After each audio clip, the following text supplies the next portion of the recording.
여러분 안녕하십니까? 세상에 나쁜 팔자는 없다의 사주 멘토 심평 선생입니다. 자, 오늘은 제가 우리 GT 여러분들의 2024년의 마지막 달이 벌써 됐습니다. 양력 12월 운세에 대해서 간략하게 포인트를 설명드리겠습니다. GT 여러분들은 참고하셔서 도움이 되시길 바라겠습니다. 자, 우선 그 GT가 가지고 있는 그 특징에 대해서는 제가 여러 번 설명을 드렸는데 한 번 더 강조드리면 GT는 자비로울 때, 이렇게 자비로울 때 부귀한다 이런 식으로 써 있습니다.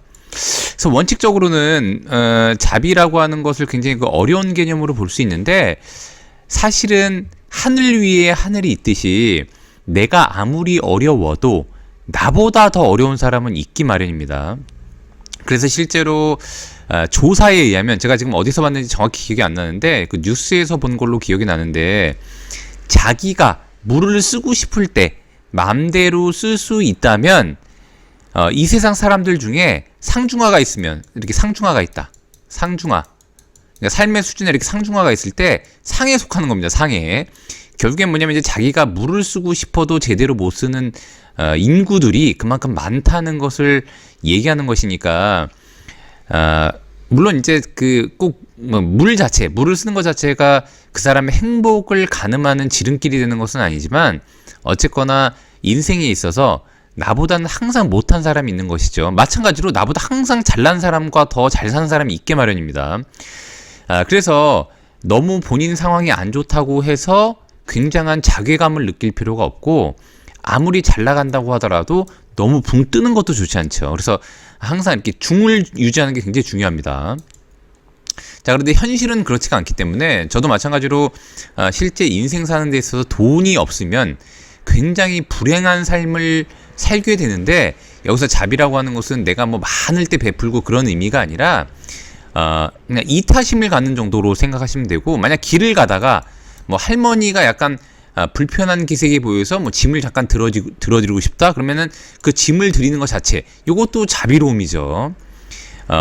누군가에게 조금이라도 뭔가 양보하는 거, 운전을 하고 가는데 누가 이렇게 들어오려고 할 때 내가 비록 바쁘지만 이 사람한테 이렇게 끼어들게 양보해주는 행위, 이것도 곧 자비입니다. 그래서 GT는 이런 것을 할 때, 이런 작은 것들을 노력할 때 부귀가 따라온다고 되어 있으니까, 우리 GT 여러분들은 이 점을 잘 기억하시기 바라고요. 일단 GT한테 2024년 용의해 같은 경우에는 하나의 큰 전환점이 되는데, 그 이유는 뭐냐면은, GT는 오행으로 수가 되고, 수는 곧 화를 제물로 삼습니다. 띠로서 제물을 삼는 것을 명제라고 해서, 우리가 보통 이제 장사를 해서 얻는 재물, 무역을 해서 얻는 재물, 한마디로 이익을 남기는 것을 의미하니까 월급과는 약간 다른 개념입니다. 투자 수익도 마찬가지로 명제에 해당이 되고, 개인적으로 활동해서 버는 돈은 다 명제라고 보시면 됩니다. 자, 그런데 GT는 화를 제물로 삼는데, 내년 뱀의해부터 본격적으로 화의 운이 들어오게 되는 것이죠. 요 앞단에 흔히 말하듯이 호랑이 해하고 토끼 해가 있었지 않습니까? 올해는 이제 용의해니까, 호랑이 해하고 토끼 해는 실제로 어떤 거냐면은 불을 피우기 위한 나무를 만드는 계절이었던 겁니다. 그래서 그것을 올해 용의해에 마무리하고, 그 잘 가꾸어진 나무, 즉 장작을 가지고 불을 피워서 본격적으로 내년부터, 2025년부터 GT가 재물을 맞이하라는 그런 전환점이라고 보시면 됩니다.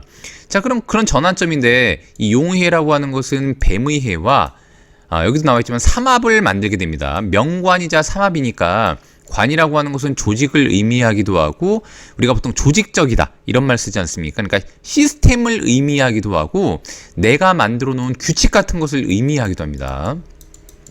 즉 뭐냐면, 명관과 삼합이라고 하는 것은 나 이외의 다른 단체나 업체 혹은 집단들과 합을 이루는 것인데, 이것은 뭐 협력을 강화하라는 의미가 되는 것이고, 무언가 의견 일치해라, 의견을 맞춰라, 이런 의미가 됩니다.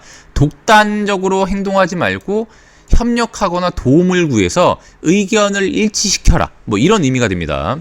자, 이런 것을 토대로 해서, 이런 전환점을 거쳐서 내년부터 내년 4년부터 재물을 벌어들이는 계절이 본격적으로 시작된다고 보시면 됩니다. 자, 그런데 이런 와중에 2024년 12월을 만나게 되면 이것은 곧 자월이 되는데 자신과 똑같은 월 아니겠습니까?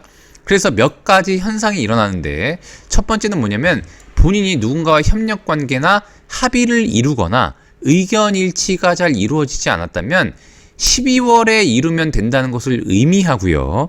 그 다음에 만약에 이전 11월 전까지 본인이 뭔가 의견 일치를 이미 이루어 놨다면, 그런 것을 이미 했다면 의외로 다른 사람이 들어와서 방해 요소가 된다는 의미도 갖고 있습니다.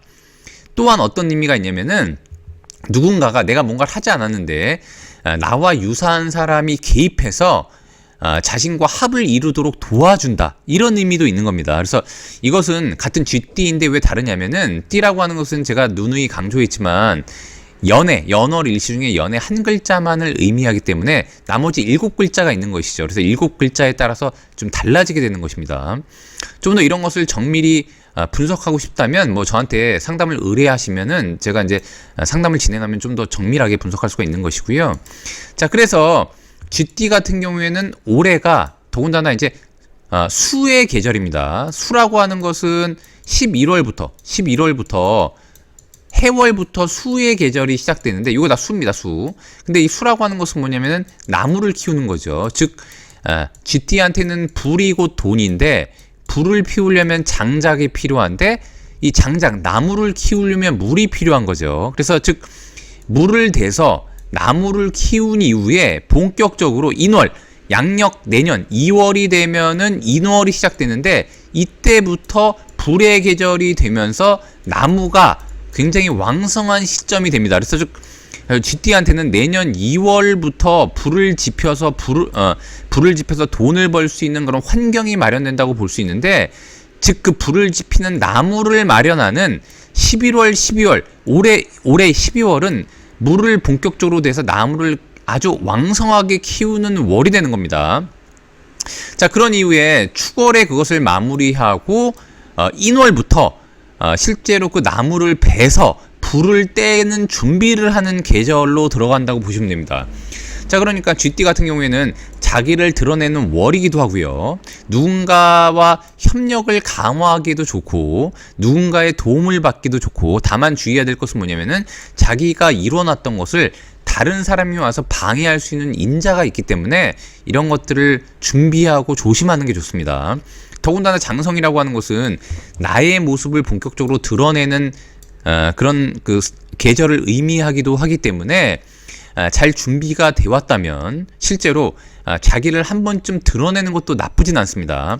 그리고 이렇게 비견이 왕성해질 때는 주변에 사람이 모이고 세력을 형성할 수가 있어서, 만약에 실제 이럴 때 우리가 보통 어떤 관직에 진출할 때 두 가지가 있죠. 임명직이 있고요. 임명직, 누군가가 임명해 주는 거. 그 다음에 이제 투표를 통해서 주변 사람들이 많은 도움을 받아서 진출하는 선출직이 있습니다. 이렇게 비견이 왕성할 때는 선출직에 유리하다고 보시면 됩니다. 더군다나 진과자가 이런 식으로 명관과 삼합을 하는 때이기 때문에 내가 조직과 연결되는 것인데, 주변 인물들에 대한 세력을 이용하려면 12월에 이용하면 굉장히 좋다고 보시면 됩니다. 자, 오늘도 제가 이렇게 2024년 우리 쥐띠 여러분들의 양력 12월 운세에 대해서 간략히 설명드려 봤는데요. 여러분께 도움이 되셨길 바라고요. 여러분이 구독해 주시면 희망은 제가 드리겠습니다. 이상 세상에 나쁜 팔자는 없다의 사주 멘토 심평 선생이었습니다. 감사합니다.